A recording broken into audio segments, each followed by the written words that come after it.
Sporting a T-shirt that said diving, 25-year-old Bruce David Kimball of Ann Arbor, Michigan, walked out of the Hillsborough County Jail on bond. He's charged with 2 counts of vehicular manslaughter. He allegedly rammed his Mazda sports car into a large crowd of young people gathered on Colfrith Road in Valrico. He hits another body. Keeps going. 2 people in the crowd were killed on impact, 16-year-old Kevin Gossick and 19-year-old Bobby Bedell. 2 others received critical injuries, 16-year-old Raymond Kirker and April Bruffy. Kimball reportedly told police he had several drinks before the crash.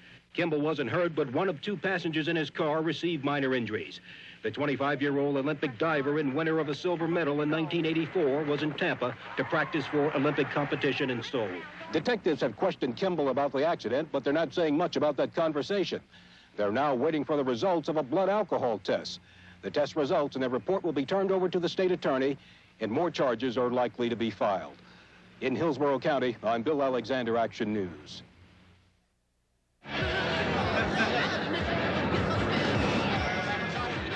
The spot was a pretty normal place. It was away from Brandon, the main part of the town, and it was pretty secluded, pretty safe.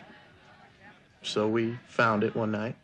We'd gone out there and met a couple friends and had been sitting there for maybe an hour and doing pretty normal stuff, you know, pretty much what every other teenager does, you know, meeting girls and talking to friends. I turned to give RJ a hug, just to say, how you doing? Looked over his shoulder, saw headlights, and was hit. The first thing I saw, of course, was very dark, and there's no street lights down there because it's a dead end. And there were bodies in the road, and there were pieces of bodies in the road. There was blood going down the gutters, streaming down the gutters, and cars everywhere, and smashed. So I looked to my side, and I saw RJ laying there, and I thought he was dead. I didn't know. And I thought, oh my God. And I saw his leg was off.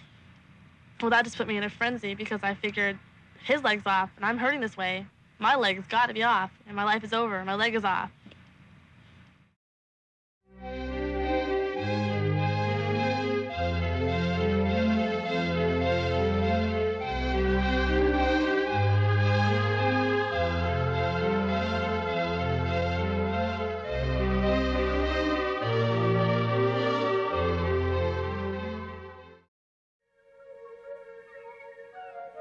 I can recall vividly the morning that my wife and I heard about Robbie's death. We had just gone on a vacation to the beach about an hour from home here, and it was the first vacation that we had gone on in many, many years. We didn't find out about it till about 7 o'clock the next morning. Very close friends of ours drove over to the beach and woke us and told my wife about the crash. And needless to say, we were totally devastated. You go through things that you just can't describe.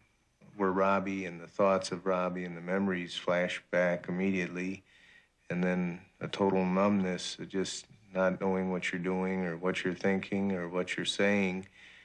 That Tuesday morning, I guess it would be, one of Robbie's friends called me and told me there was an accident, and that I had to come quick, and that Robbie was hurt. And I didn't quite understand what was going on, but I ended up at the hospital, and no one knew where Robbie was. And then the police detective pulled me over and told me that Robbie had been killed. And the only thing I could think is, how could this happen? How could this? We were good kids. We had a lot in our life. And I couldn't understand how he could be here one second and gone the next. Bruce Kimball's problems continued to mount since his arrest in early August. 2 teens died, 4 others injured when Kimball's car plowed into a popular hangout in Valrico. Kimball faced vehicular manslaughter, but apparent evidence that the Olympic diver was drunk prompted new charges. Our policy is to file charges under the most serious offense that we believe the evidence warrants, and that's why we selected the DUI manslaughter charges. Specifically, Kimball is charged with 2 counts of second-degree felony DUI manslaughter for the deaths of Robbie Bedell and Kevin Gossick. 3 counts of third-degree felony DUI with personal injury for those hurt in the wreck. RJ has been very brave, through this whole thing. He's handled it very, very well.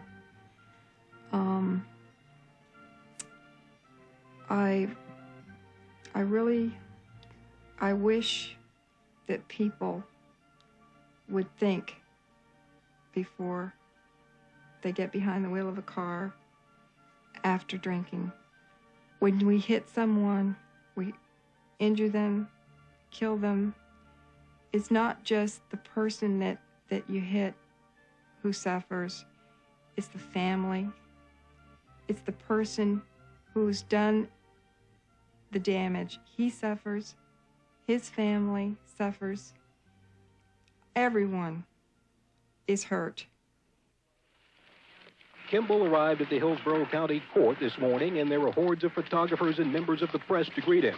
Before he arrived, Circuit Judge Harry Lee Coe, accompanied by court bailiffs and Kimball's attorneys, engaged in some preliminary questioning of jurors. All along, publicity surrounding the trial has been an issue. In court, mothers against drunk driving and friends and family of the victims all sat patiently, waiting for what they call long-awaited justice in a case that's the classic example, they say, of the ills of drunk driving. Just after opening arguments, the jury was escorted out of the courtroom. Kimball met with his lawyers for about 25 minutes. He came back with tears in his eyes, talked to his parents, and lawyers told the judge he would plead guilty to DUI manslaughter and DUI causing serious bodily injury. After the surprise move in court, Dick Kimball, the Olympic diving coach, Bruce Kimball's father, the man who says he will always stick by his son, made an emotional statement on the courthouse steps. I'm very proud of him because he did not want to put the families of the kids through a horrible court trial, or our family. I'm glad it's over. We've been through a lot, and we just want to try to work on our lives now.